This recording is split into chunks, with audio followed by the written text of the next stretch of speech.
Hello friends, എല്ലാ കൂട്ടുകാർക്കും പുതിയൊരു റിവ്യൂയിലേക്ക് സ്വാഗതം.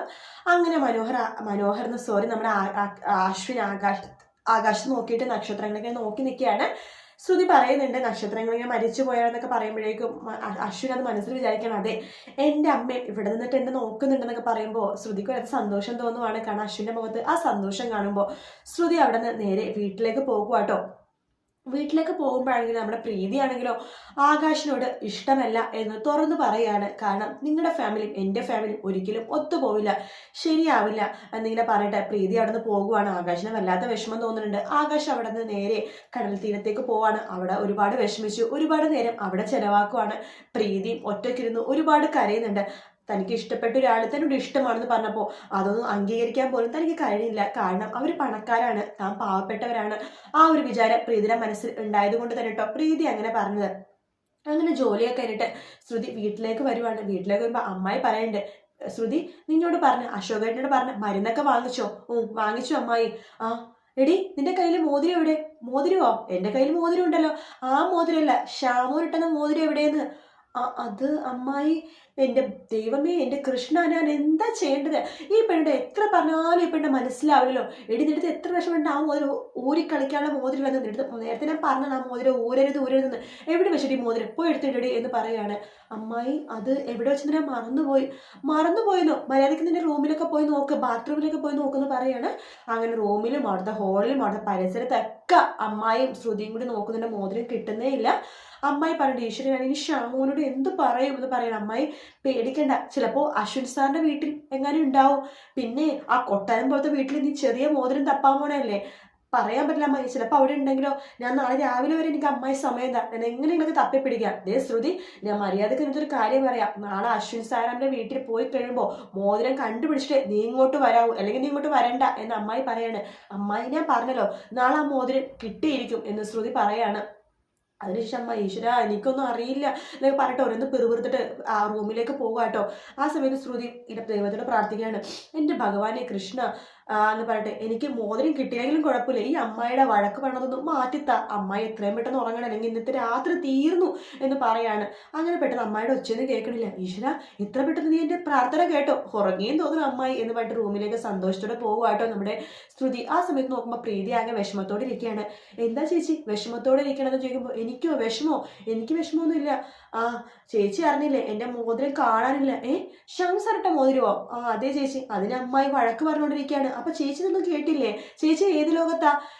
ഒന്നുമില്ല. അല്ല ചേച്ചിയുടെ മുഖത്ത് വരാത്ത വിഷമം പോലെ എൻ്റെ പിന്നെ മോതിരം പോയി എന്നുള്ള വിഷമമെങ്കിൽ വിചാരിക്കാം. ചേച്ചി എന്തിനാ വിഷമിച്ചിരിക്കണത്? എനിക്ക് വിഷമമൊന്നുമില്ലല്ലോ എന്ന് പറഞ്ഞ് ചിരിച്ചിരിക്കുകയാണ് നമ്മുടെ പ്രീതി. ശരി, വിഷമമൊന്നുമില്ല ചേച്ചി, മോതിരം എവിടെ പോയെന്ന് അറിയില്ല എന്ന് പറയുന്നുണ്ട്. ആ സമയത്ത് പ്രീതി പറയുന്നുണ്ട്, മോതിരം എവിടെ പോയെന്ന് അറിയില്ലെന്നോ മോളെ, നീ അത് എവിടെ വെച്ചെന്ന് ശരിക്കും ഓർത്ത് നോക്ക്. എനിക്ക് അറിയില്ല ചേച്ചി, അറിയില്ലെന്ന് പറയാണ്. സാരമില്ല, ചിലപ്പോൾ അശ്വിൻ സാറിന്റെ വീട്ടിലെവിടെയും നീ വെച്ചിട്ടുണ്ടാവും, നാളെ അവിടെ പോയിട്ട് അന്വേഷിച്ചാൽ മതി എന്ന് പറയാണ്. അങ്ങനെ രാവിലെ ആകുമ്പോൾ തന്നെ ശ്രുതി നേരത്തെ തന്നെ അശ്വിൻ്റെ വീട്ടിലേക്ക് പോകുവാട്ടോ. ബെല്ലടിക്കുമ്പോൾ രാമേട്ടൻ വാതിൽ തുറക്കുന്നുണ്ട്. നോക്കുമ്പോൾ ആരെയും കാണുന്നില്ല. ഇതെന്താ ആരും ഇല്ലേ എന്ന് പറഞ്ഞിട്ട് രാമേട്ടൻ വാതിൽ അടക്കാൻ പോകുമ്പോൾ നിലത്തേക്ക് നോക്കുമ്പോൾ ശ്രുതി നിലത്തിങ്ങനെ തപ്പുവാട്ടോ.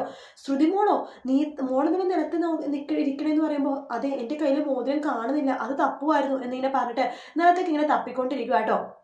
അപ്പോൾ അതിന് മുമ്പാണെന്നുണ്ടെങ്കിൽ നമ്മുടെ ഈ മോതിരം കിട്ടുന്നുണ്ട്. നമ്മുടെ അശ്വിനാണ് ഈ മോതിരം കിട്ടുന്നത്. അതായത് അടുത്ത ദിവസം തലേ ദിവസം രാത്രി കാണിക്കുവാണ് മോതിരം അശ്വിനാണ് കിട്ടുന്നത്. അപ്പം അശ്വിൻ നമ്മുടെ അഞ്ജലി അടുത്ത് രാവിലെ ചോദിക്കുന്നുണ്ട്, ഈ മോതിരം നിങ്ങളുടെ ആരുടെയെങ്കിലും ആണോ എന്ന് ചോദിക്കുമ്പോൾ നമ്മുടെ അഞ്ജലി പറയുന്നുണ്ട്, എൻ്റെ മോതിരം അല്ലെന്ന് പറയാണ്. ലാവണ്യം പറയുന്നുണ്ട്, എൻ്റെ മോതിരം അല്ലെന്ന് പറയാണ്. പക്ഷേ ഇങ്ങനത്തെ മോതിരം സെലക്ട് ചെയ്യുന്ന ഒരാളുണ്ട്, ശ്യാമേട്ടൻ ഇങ്ങനത്തെ മോതിരം എപ്പോഴും സെലക്ട് ചെയ്യുള്ളൂ എന്ന് പറയാണ്. ചിലപ്പോൾ മനോരമയുടെ ആണെങ്കിലോ എന്ന് ലാവണ്യ ചോദിക്കുകയാണ്.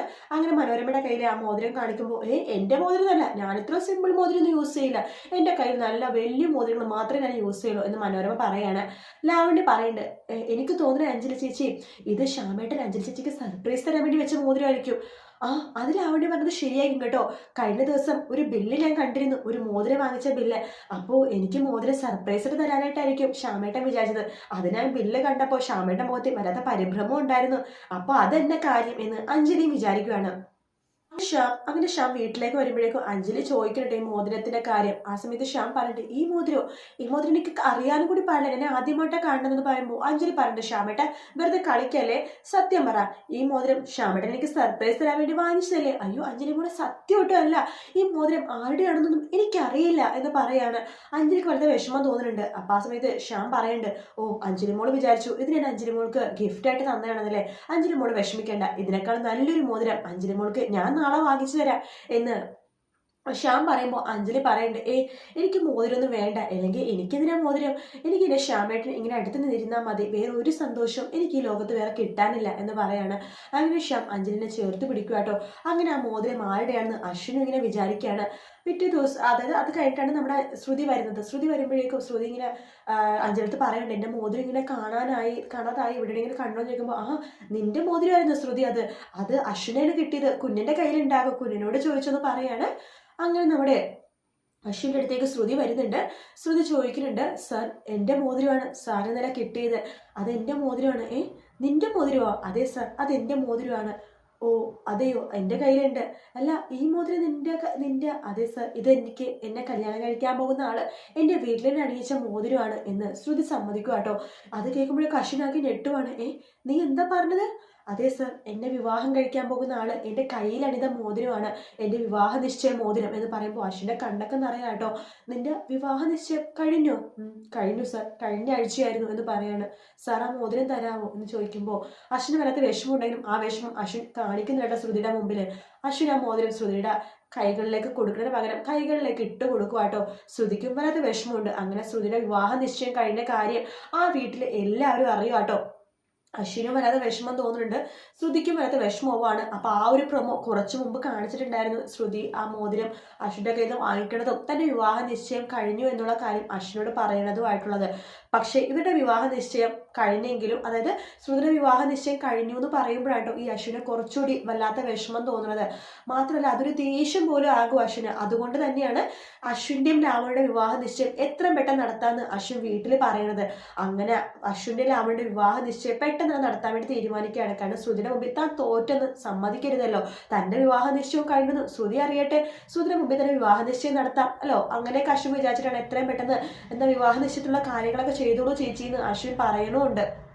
അങ്ങനെ അവിടെ ആഘോഷമായിട്ട് അശ്വിൻ്റെ ലാവണയുടെ വിവാഹ നിശ്ചയം നടത്താൻ പോവാണ്. പക്ഷെ അതിനിടയിലാണെങ്കിലും ശ്രുതിയുടെയും അശ്വിൻ്റെ മനസ്സിലുള്ള പ്രണയവും സ്നേഹവും ഉണ്ടല്ലോ, അത് ഇടയ്ക്കിടയ്ക്ക് ഇവരറിയാണ്ട് പുറത്തേക്ക് വരുന്നുണ്ട്. അങ്ങനെ നല്ല അടിപൊളി ഭാഗങ്ങളായിട്ട് ഇനി വരാൻ പോണത്. പിന്നെ വേറൊരു രസമുണ്ട്, നമ്മുടെ ശ്യാമിന്റെ കള്ളത്തരങ്ങളൊക്കെ ശ്രുതി കണ്ടുപിടിക്കാൻ പോകുന്ന സമയവുമായി കേട്ടോ. അശ്വിൻ്റെയും അതുപോലെ തന്നെ നമ്മുടെ ലാവണ്യയുടെ വിവാഹ നിശ്ചയത്തിന് 2 ദിവസം മുമ്പാണ് ശ്രുതി ഈ സത്യങ്ങളൊക്കെ മനസ്സിലാക്കുന്നത്. ശ്യാമാണ് അഞ്ജലിയുടെ ഭർത്താവ് എന്നുള്ള സത്യം ശ്രുതി മനസ്സിലാക്കാൻ പോകുക കേട്ടോ. പക്ഷെ ശ്യാമിനെ വെറുതെ വിടും, കാരണം ഒരു അവസരം ശ്യാമിനെ കൊടുക്കുകയാണ്. അഞ്ജലിയായിട്ട് മര്യാദക്ക് അടങ്ങി ഒതുങ്ങി ജീവിക്കണം എന്നതിനുള്ള ഒരു അവസരം കൂടി ശ്യാമിനെ കൊടുക്കും. പക്ഷെ ശ്യാം അതുകൊണ്ടൊന്നും അടങ്ങി ഒതുങ്ങി ജീവിക്കില്ല കേട്ടോ. എന്തായാലും നല്ല നല്ല ഭാഗങ്ങൾ ഒത്തിരി വരുന്നുണ്ട്. ഇനി വീഡിയോ ഇഷ്ടപ്പെട്ടെങ്കിൽ ലൈക്ക് ചെയ്യുക, സബ്സ്ക്രൈബ് ചെയ്യുക, കമന്റ് ചെയ്യുക. മറ്റൊരു വീഡിയോ ആയിട്ട് വീണ്ടും കാണാം. Take care, bye bye.